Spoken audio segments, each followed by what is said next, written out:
Assalamu alaikum frères et sœurs en islam, très heureux de vous retrouver encore une fois de plus. Aujourd'hui, Inch'Allah, on va parler sur l'éducation des enfants. Aujourd'hui, ce qu'il faut savoir, c'est que nous, hommes, nous, pères, nous, parents, avons une obligation vis-à-vis de nos enfants. C'est de leur donner une bonne éducation. Une éducation basée sur la religion. Mes frères et sœurs en islam, le prophète Ali sallallahu alayhi wa sallam, il dit, le meilleur héritage qu'un parent puisse laisser à son enfant, c'est une bonne éducation. C'est une bonne éducation. Le prophète aurait pu dire, sallallahu alayhi wa sallam, que le meilleur héritage qu'on puisse laisser à nos enfants, c'est de l'argent, c'est des voitures, c'est des maisons. Mais non, il dit c'est une bonne éducation. Parce qu'un enfant qui est bien éduqué saura comment se comporter dans la société. Malheureusement, nous, on a compris de travers. On se bat aujourd'hui pour laisser à nos enfants beaucoup d'argent et on ne les laisse pas l'essentiel. L'essentiel, c'est quoi? C'est une bonne éducation. L'essentiel, c'est quoi? C'est la religion, c'est des valeurs morales. Mes frères et sœurs en islam, regardez vous-même comment nos enfants sont devenus. Regardez vous-même comment nos enfants sont devenus dans la société. Ils sont devenus un vrai problème. Ils sont devenus des microbes. Ils sont devenus des balanceurs impolis. Ils sont devenus elles sont devenues des prostituées. Ils sont devenus des drogués. Subhanallah. Parce que nous, on a démissionné. Qu'est-ce qu'on a fait pour changer la situation? Quelle éducation on a donnée à nos enfants? Toi, le père, tu vois ta fille sortir tous les jours en mini-jupe, tu ne lui dis rien. Quand elle revient avec une grossesse, tu dois assumer. Tu dois assumer parce que tu as cautionné ça. Tu as cautionné ça. Lorsqu'elle vient de, de la ville avec de l'argent, elle paye un sac de riz, elle t'offre un téléphone, tu souris, tu es content, mais tu sais qu'elle ne travaille pas. Elle est élève, elle a un téléphone de 300 000 francs, un iPhone X, iPhone 11, 12. Mais tu ne te poses pas la question comment elle fait pour avoir ce téléphone-là. Est-ce qu'elle se prostitue? Est-ce qu'elle fait ceci? Est-ce qu'elle... Tu ne sais pas ton problème. Tu es responsable de ce qui va arriver.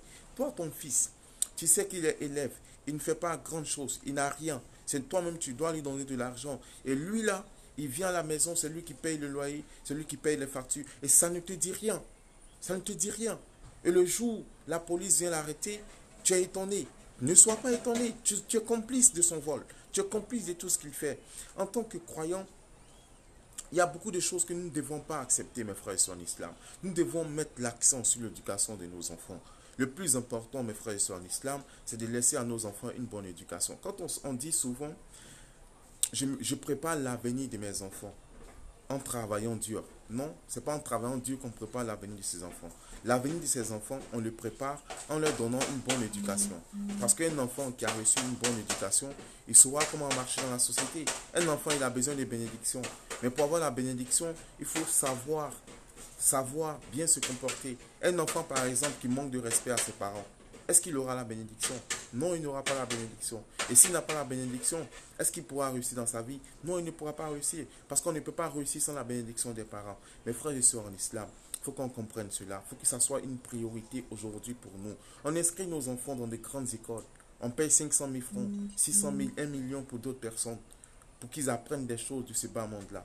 Mais combien d'entre nous inscrivent nos enfants à apprendre le Coran, à apprendre la parole d'Allah, à apprendre la religion, alors que c'est la religion qui va primer sur toute chose, alors que la première chose sur laquelle on serait interrogé, c'est la prière. Combien de personnes aujourd'hui réveillent les enfants à 5 heures du matin pour qu'ils fassent la prière? Combien? On réveille nos enfants matin pour qu'ils aillent à l'école, mais on ne les réveille pas à 5 heures pour qu'ils puissent faire la prière. On montre déjà à l'enfant que l'école est meilleure que la religion. Subhanallah. On doit faire beaucoup d'efforts dans ce sens-là, mes frères et sœurs en islam. Il faut qu'on se ressaisisse dans l'éducation de nos enfants. Il faut qu'on fasse des efforts dans l'apprentissage de la religion nous-mêmes afin de pouvoir apprendre ce qu'on a appris à nos enfants. Et la meilleure des choses qu'on puisse laisser à nos enfants, c'est une bonne éducation. La meilleure des choses qu'on puisse laisser à nos enfants, c'est la religion. Mes frères et sœurs en islam, il faudrait qu'on comprenne cela. Il faudrait qu'on essaie de changer la donne, qu'on essaie de sauver nos enfants qui sont dans les rues, qu'on essaie de sauver nos sœurs qui sont dans la prostitution, qu'on essaie de sauver, qu'on essaie d'éviter surtout d'amener nos enfants de 10 ans, 11 ans à aller sur la route, à aller vendre de l'eau. Subhanallah, un enfant de 10 ans qui vend l'eau glacée sur la route, il risque sa vie entre les voitures. Pourquoi? Ce n'est pas son rôle. À 10 ans, 11 ans, 12 ans, jusqu'à 18 ans, il doit rester, soit il va à l'école, soit il reste à la maison. Nous, on doit le nourrir, on doit le protéger, on doit le loger, on doit le soigner s'il est malade. Ce n'est pas à lui de nous nourrir, mais c'est à nous de le nourrir. Ça, on doit le comprendre. Mes frères et sœurs en islam, la place de nos enfants C'est soit à l'école, soit à la maison, mais ce n'est pas dans les rues, ce n'est pas au marché, ce n'est pas en travaillant. Et ça, on doit le comprendre. Donc, mes frères et sœurs en islam, c'était juste un rappel pour parler de l'importance de l'éducation de nos enfants, l'importance de pouvoir donner à nos enfants une bonne éducation basée sur la religion. Sur ce, j'ai été très heureux d'être à votre compagnie. Je vous dis assalamu alaikum et à très bientôt, Inch'Allah.